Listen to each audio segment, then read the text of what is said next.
સુરત શહેરના પોસ્ટ ગણાતા પાલ વિસ્તારોમાં જીમ જતી મહિલાઓની સુરક્ષાને લઈને ગંભીર પ્રશ્ન ઊભો કરતી એક ઘટના સામે આવી છે।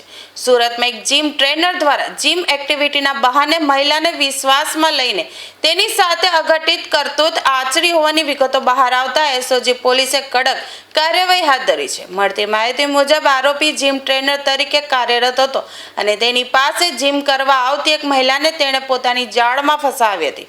જીમ એક્ટિવિટી અને ફિટનેસ ટ્રેનિંગના બહાને તેણે મહિલા સાથે સંપર્ક વધાર્યો હતો અને ત્યારબાદ છેતરપિંડી કે ગેરવર્તણૂક આચરી હતી। મહિલાએ આ બાબતે હિંમત બતાવી પાલ પોલીસનો સંપર્ક સાધ્યો હતો। સમગ્ર મામલાની ગંભીરતાને જોતા સુરત એસઓજી પોલીસની ટીમ તપાસમાં જોડાઈ હતી। પોલીસે ટેકનિકલ સર્વેલન્સ અને બાતમીના આધારે લંપટ જીમ ટ્રેનરને ઝડપી પાડ્યો છે।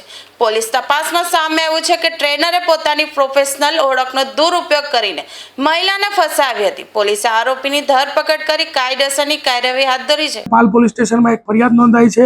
ફરિયાદની વિગત એવી છે કે આજથી 7 વર્ષ પહેલા આ વ્યક્તિ છે, એમના જે પત્ની છે એ સિટી લાઇટ એરિયામાં પૂજા L1 કરીને જે જીમ હતું ત્યાં જતા હતા અને એ દરમિયાનમાં આ જે વ્યક્તિ છે શબ્બીર અસગર ટ્રંકવાલા એની સાથે સંપર્ક થયો।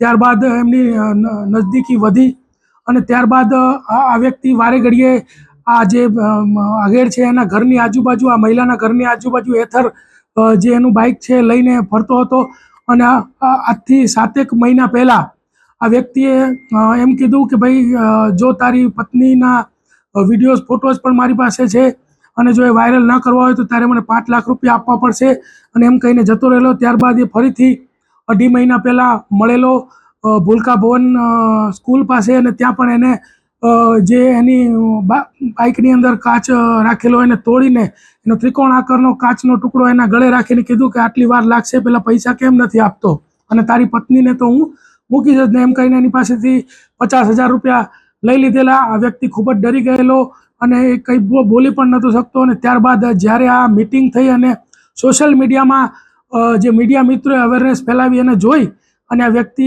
અમારા સંપર્કમાં આવ્યો અને 308(5)ની 10 વર્ષની સજાનો ગુનો જે છે આ શબ્બીર અસગર ટ્રંકવાલા વિરુદ્ધમાં દાખલ કરવામાં આવ્યો છે।